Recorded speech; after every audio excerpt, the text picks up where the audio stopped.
স্বাগত দেশ সংবাদে আপনাদের সঙ্গে আছি আমি মিতা মৌসুমী। চলে যাচ্ছি বিস্তারিত সংবাদে। কেরানীগঞ্জে দিন দুপুরে এক যুবককে কুপিয়ে হত্যা করেছে দুর্বৃত্তরা। শনিবার সকালে দক্ষিণ কেরানীগঞ্জের চুনকুটিয়া নাজিরের বাগানবাড়ি এলাকায় এই ঘটনা ঘটে। নিহতের নাম সাগির। তিনি রাজধানী ইসলামপুরে চাকরি করতেন। প্রায় ৩ মাস আগে স্ত্রী ও এক সন্তান নিয়ে নাজিরের বাগ এলাকায় ভাড়া বাসায় উঠেছিলেন সাগির। তার ৬ বছরের একটি কন্যা সন্তানও রয়েছে। নিহত স্ত্রী টিনা জানান, সকালে সাগির দোকানে যাওয়ার উদ্দেশ্যে বাসা থেকে বের হয়। কিছুক্ষণ পর স্থানীয়দের মাধ্যমে তিনি খবর পান পথে দুর্বৃত্তরা ধারালো অস্ত্র দিয়ে ঘাড়ে আঘাত করে সাগিরকে হত্যা করে ফেলে রেখেছে। ঘটনা জানার পর দক্ষিণ কেরানীগঞ্জ থানা পুলিশ সহ পুলিশের অপরাধ তদন্ত বিভাগ ঘটনাস্থল পরিদর্শন ও প্রাথমিক তদন্ত শুরু করেছে বলে জানান দক্ষিণ কেরানীগঞ্জ থানার ভারপ্রাপ্ত কর্মকর্তা সৈয়দ আক্তার হোসেন। দিনাজপুরের পার্বতীপুর উপজেলায় গলায় ফাঁস দিয়ে আত্মহত্যা করেছেন চম্পারানী নামে এক গৃহবধূ। তিনি পার্বতীপুর উপজেলার বড় হরিপুর মুন্সিপাড়ার বাসিন্দা ও মিলন চন্দ্র রায়ের স্ত্রী। স্থানীয় সূত্রে জানা যায়, দীর্ঘদিন ধরে মানসিক রোগে ভুগছিলেন চম্পারানী। শুক্রবার রাতে তিনি মায়ের সঙ্গে একই ঘরে ঘুমিয়েছিলেন। পরিবারের সবাই ঘুমিয়ে পড়ার পর রাতের কোনো এক সময় পাশের গোয়াল ঘরে গলায় দড়ি দিয়ে আত্মহত্যা করেন তিনি।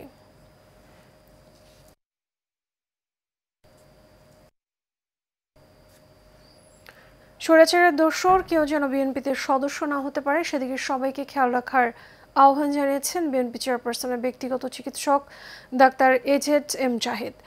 গাজীপুরের শ্রীপুরে বিএনপির সদস্য সংগ্রহ এবং নবায়ন কার্যক্রমের উদ্বোধন অনুষ্ঠানে তিনি এসব কথা বলেন। বিএনপি নেতাকর্মীদের সকল ষড়যন্ত্র রুখে দিতে ঐক্যবদ্ধ হয়ে সাধারণ মানুষের ভরসা অর্জন করার নির্দেশও দেন তিনি। শুক্রবার বিকেলে উপজেলার মাওনা বহুমুখী উচ্চ বিদ্যালয় মাঠে অনুষ্ঠানে ওলামা দলের গাজীপুর জেলা সভাপতি কারি সিয়াজুল ইসলাম এবং পৌর ওলামা দলের যুগ্ম আহ্বায়ক শিমুল মিয়া বিশাল মিছিল নিয়ে উপস্থিত হন। শ্রীপুর উপজেলা বিএনপির আহ্বায়ক আব্দুল মোতালেবের সভাপতিত্বে ও পৌর বিএনপির সদস্য সচিব বিল্লাল হোসেন ব্যাপারীর সঞ্চালনায় অনুষ্ঠানে আরও বক্তব্য রাখেন বিএনপির নির্বাহী কমিটির সহ স্বাস্থ্য বিষয়ক সম্পাদক অধ্যাপক ডাক্তার রফিকুল ইসলাম বাচ্চু সহ আরও অনেকে।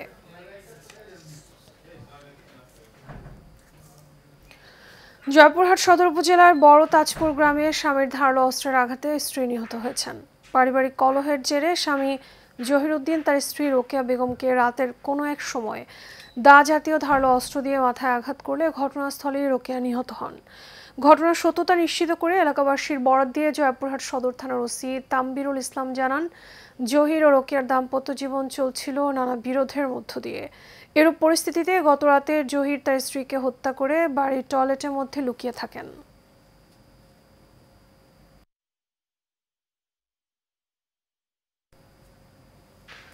পার্বত্য চট্টগ্রাম বিষয়ক মন্ত্রণালয়ের উপদেষ্টা সুপ্রদীপ চাকমা বলেছেন, পার্বত্য চট্টগ্রামে বিদ্যমান ভূমি সমস্যা সকলকে সাথে নিয়ে আলোচনার মাধ্যমে সমাধান করতে হবে।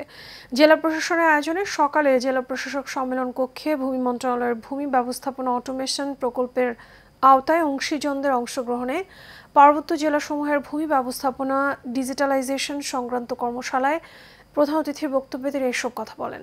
তিনি আরও বলেন, ডিজিটালাইজেশনের মাধ্যমে ভূমির সমস্যা যাতে সহজভাবে সমাধান করা যায় সে বিষয়ে কার্যকর উদ্যোগ নিতে সরকার কাজ করছে।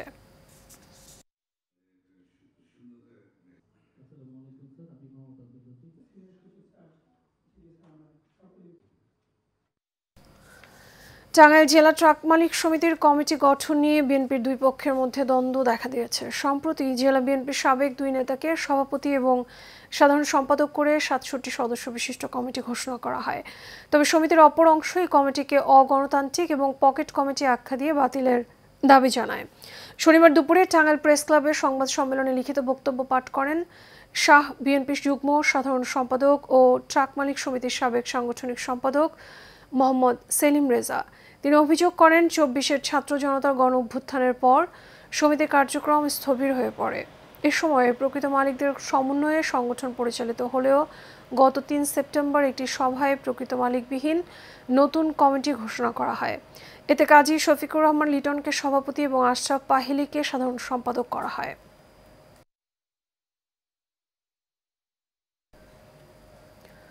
বিএনপি ভারপ্রাপ্ত চেয়ারম্যান তারেক রহমান ঘোষিত রাষ্ট্র কাঠামো মেরামতের রূপরেখা বাস্তবায়নের লক্ষ্যে নারায়ণগঞ্জের রূপগঞ্জে বিএনপির মনোনয়ন প্রত্যাশী কেন্দ্রীয় যুবদল নেতা দুলাল হোসেনের উদ্যোগে স্থানীয় নারী সমাজের সাথে উঠান বৈঠক হয়েছে। দুপুরে উপজেলা কায়েতপাড়া ইউনিয়নের বড়ালু এলাকায় উঠান বৈঠক হয়। এ সময় দুলাল হোসেন বলেন, বিএনপি ভারপ্রাপ্ত চেয়ারম্যান তারেক রহমান ঘোষিত রাষ্ট্র কাঠামো মেরামতের ৩১ দফা প্রান্তিক মানুষের কাছে পৌঁছে দিতে কাজ করে যাচ্ছেন। পিছিয়ে পড়া নারী সমাজের অধিকার আদায়ের লক্ষ্যে তিনি এই উঠান বৈঠক আয়োজন করেছে বলেও জানান। মুন্সিগঞ্জের শ্রীনগর উপজেলার ভাগ্যকুল হরেন্দ্রলাল স্কুল মাঠে শারদীয় দুর্গাপূজা উপলক্ষে উপহার সামগ্রী বিতরণ করা হয়েছে। সাংবাদিকদের সঙ্গে আলাপকালে বিএনপির কেন্দ্রীয় নির্বাহী কমিটির স্বেচ্ছাসেবক বিষয়ক সম্পাদক মীর শরাফত আলী সপু বলেন, বিএনপি কখনো দখলবাজি রাজনীতি করে না। বিএনপি সর্বদা জনগণের অধিকার এবং গণতন্ত্রের রাজনীতিতে বিশ্বাস করে। অনুষ্ঠানে আরও উপস্থিত ছিলেন মুন্সিগঞ্জ জেলা মহিলা দলের সভাপতি সেলিনা আক্তার বিনা, জেলা বিএনপির আহ্বায়ক কমিটির সদস্য আওলাদ হোসেন উজ্জ্বল, জেলা নারী ও শিশু অধিকার ফোরামের সাংগঠনিক সম্পাদক মাহমুদ হাসান ফাহাদ সহ অন্যান্যরা।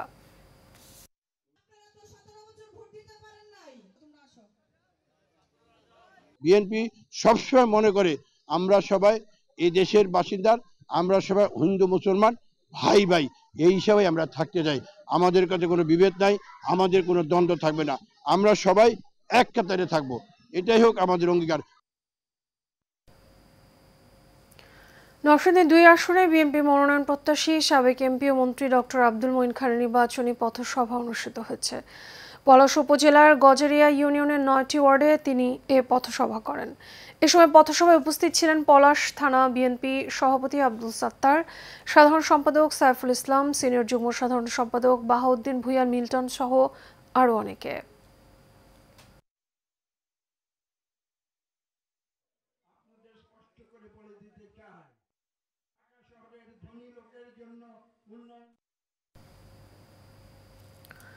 গাজীপুর সদর উপজেলার বাড়িয়া ইউনিয়নের কয়ের এবং খাতিয়া ব্রিজ এলাকায় ঐতিহ্যবাহী নৌকা বাইচ প্রতিযোগিতা এবং পুরস্কার বিতরণ অনুষ্ঠিত হয়েছে।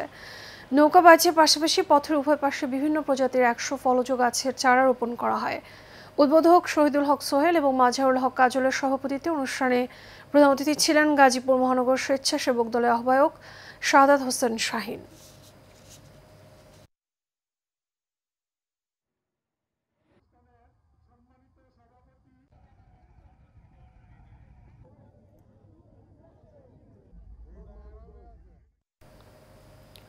বিএনপির ৪৭তম প্রতিষ্ঠা বার্ষিকী উপলক্ষে নরসিংদী মনোহরদীতে ফ্রি মেডিকেল ক্যাম্প উদ্বোধন করা হয়েছে। বিএনপি ক্ষমতায় আসলে স্বাস্থ্যসেবা জনগণের দোরগোড়ায় পৌঁছানো হবে বলে মন্তব্য করেছেন বিএনপির জাতীয় নির্বাহী কমিটির সহ স্বেচ্ছাসেবক বিষয়ক সম্পাদক আব্দুল কাদের ভুঁইয়া জুয়েল। এ সময় উপস্থিত ছিলেন মনোহরদী উপজেলা বিএনপির যুগ্ম আহ্বায়ক মাহমুদুল হক, সেন্টু আজমল ভুঁইয়া সহ আরও অনেকে।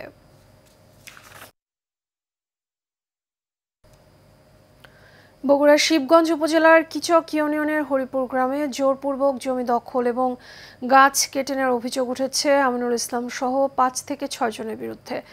রাতের অন্ধকারে প্রতিপক্ষরা বুলবুলির জমির সীমানায় থাকা বিভিন্ন প্রজাতির গাছ কেটে ফেলে অভিযুক্তরা। উক্ত ঘটনাকে কেন্দ্র করে শিবগঞ্জ থানায় একটি অভিযোগ দায়ের করেন ভুক্তভোগী বুলবুলি আক্তার।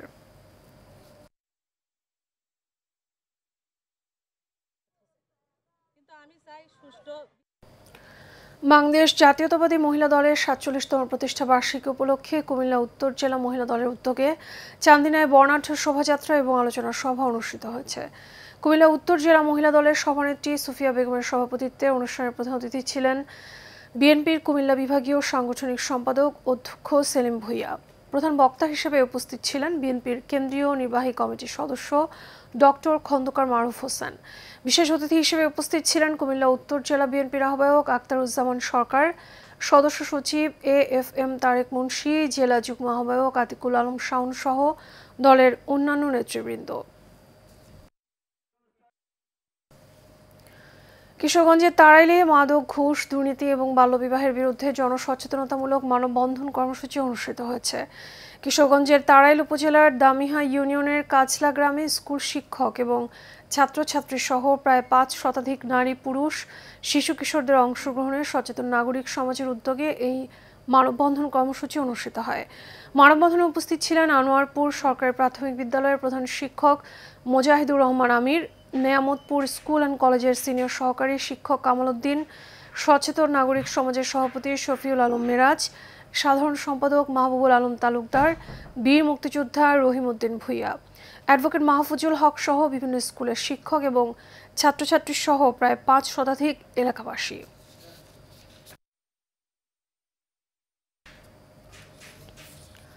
চট্টগ্রাম জেলা শিল্পকলা একাডেমির গ্যালারি হলে বাংলাদেশ নৃত্যশিল্পী সংস্থা চট্টগ্রাম আয়োজিত 5 দিনব্যাপী মণিপুরী নৃত্য কর্মশালা শেষ হয়েছে।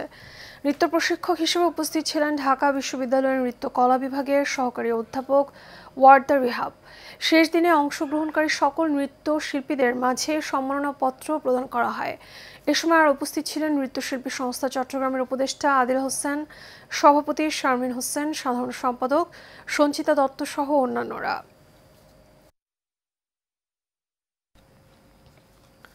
সাবেক প্রধানমন্ত্রী ও বিএনপি চেয়ারপারসন বেগম খালেদা জিয়ার 18তম কারামুক্তি দিবসকে কেন্দ্র করে ব্রাহ্মণবাড়িয়া নবীনগরে আয়োজন করা হয় এতিম শিশুদের নিয়ে দোয়া মাহফিল ও বিনোদন কর্মসূচি। আলমনগর পার্কে আয়োজিত ভিন্ন ধর্মীয় অনুষ্ঠানে শিশুদের মুখে হাসি ফোটাতে খেলাধুলা এবং বিনোদনের ব্যবস্থা করা হয়। পাশাপাশি খালেদা জিয়ার সুস্থতা এবং দীর্ঘায়ু কামনায় দোয়া করা হয়। এতে প্রধান অতিথি ছিলেন কেন্দ্রীয় ছাত্রদলের সাবেক সহ সাধারণ সম্পাদক অ্যাডভোকেট রাজীব হাসান চৌধুরী পাপ্পু।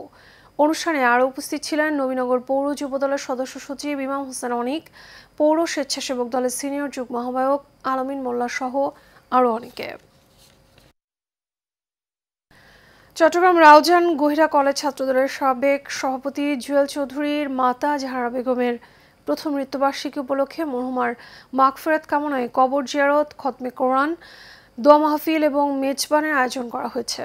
এতে বিএনপির কেন্দ্রীয় নেতা এবং রাউজানের সাবেক সংসদ সদস্য গিয়াসউদ্দিন কাদের চৌধুরীর নির্দেশনায় রাউজান গহিরা কলেজ ছাত্রদলের সাবেক সভাপতি জুয়েল চৌধুরীর তত্ত্বাবধানে মেজবানে অংশগ্রহণ করেন রাজনীতিবিদ, শিক্ষাবিদ, সমাজসেবক, ছাত্র সমাজ, বিএনপির বিভিন্ন স্তরের নেতা কর্মী সহ বিভিন্ন রাজনৈতিক দলের নেতা এবং এলাকার সাধারণ মানুষ।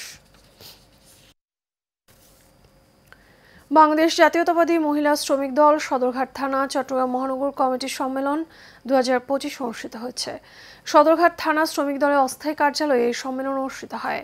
ফরিদা আক্তারের সভাপতিত্বে অনুষ্ঠানের প্রধান অতিথি হিসেবে উপস্থিত ছিলেন AM নাজিম উদ্দিন। এছাড়া সম জামাল, মোসাম্মদ শাহনেওয়াজ চৌধুরী, মোহাম্মদ ইব্রাহিম ফরাজি, আবু বকর সিদ্দিক সহ আরও অনেকে।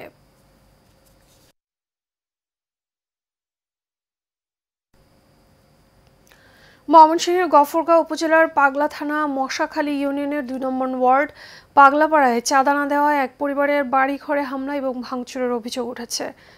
এ সময় পরিবারকে প্রাণনাশের হুমকি দেওয়া হয়। অভিযোগ সূত্রে জানা গেছে, স্থানীয় বাবুল মিয়ার কাছে একদল সন্ত্রাসী চাঁদা দাবি করে।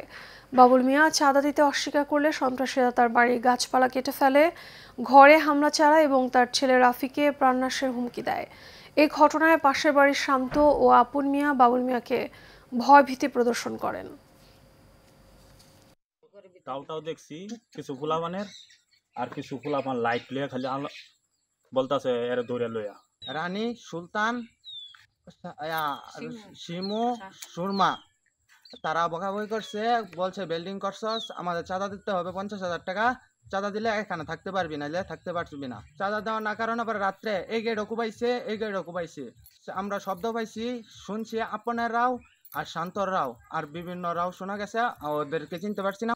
লোকজন চিল্লাচিল্লি হুন্নে আইছে, আওয়ার পরে ওই যে বেড়া গেট কুবাইছে, এই কুবানির পরে এলাকাবাসী সবাই হুন্নে আইছে, আওয়ার পরে তারা চলে গেছে। এর মধ্যে লোকগুলি খবর দাঁড়ছে শান্ত, তার বাবার নাম সুলতান, আপন তার বাবার নাম কামরুল মিয়া, তারা এগুলি আনছে, আমার ফোন দিচ্ছে, আমি শুনছি। সকল বাহিনীর কাছে, এলাকার জনগণের কাছে, প্রশাসনের কাছে আমার একটাই দাবি যে আমি সুন্দর একটা যাতে বিচার চাই, মাদক ব্যবসায়ী নিশাকুরের যাতে ভালো একটা বিচার হয়। বরগুনার তালতলী উপজেলার ছাতনপাড়া এলাকায় উপজেলা প্রতিবন্ধী সমিতির সভাপতি রফিকুল ইসলাম মুন্সির উদ্যোগে পিকনিক, সাংস্কৃতিক অনুষ্ঠান ও আলোচনা সভা অনুষ্ঠিত হয়েছে। শনিবার আয়োজিত এই অনুষ্ঠানে শতাধিক প্রতিবন্ধী এবং তাদের পরিবার অংশগ্রহণ করেন। অনুষ্ঠানের সভাপতির বক্তব্যে রফিকুল ইসলাম মুন্সী বলেন, তার স্বপ্ন হলো নিজের অর্থায়নে এবং নিজস্ব জমিতে প্রতিবন্ধীদের জন্য একটু স্কুল নির্মাণ করা, যেখানে শিশুদের শিক্ষা দেওয়া হবে এবং বয়স্ক প্রতিবন্ধীদের স্বাবলম্বী করার ব্যবস্থাও থাকবে।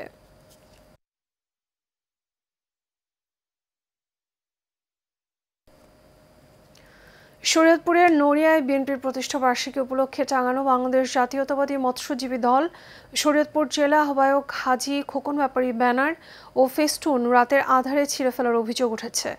পণ্ডিতসার বাজার জাতীয়তাবাদ মৎস্যজীবী দল কার্যালয়ে এক জরুরি সংবাদ সম্মেলনের মাধ্যমে এ ঘটনার প্রতিবাদ জানায়। সংবাদ সম্মেলনে বক্তারা বলেন, গণতান্ত্রিক অধিকার প্রয়োগে বাধা সৃষ্টির জন্য এ ধরনের কর্মকাণ্ড চালানো হচ্ছে। সংবাদ সম্মেলনে উপস্থিত নেতারা অভিযোগ করেন, রাতের আধারে যারা ব্যানার ছিঁড়ে ফেলেছে তাদের চিহ্নিত করে আইনের আওতায় আনার দাবি জানানো হয়।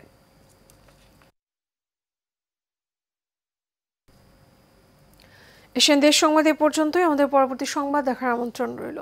এতক্ষণ সাথে থাকার জন্য ধন্যবাদ সবাইকে।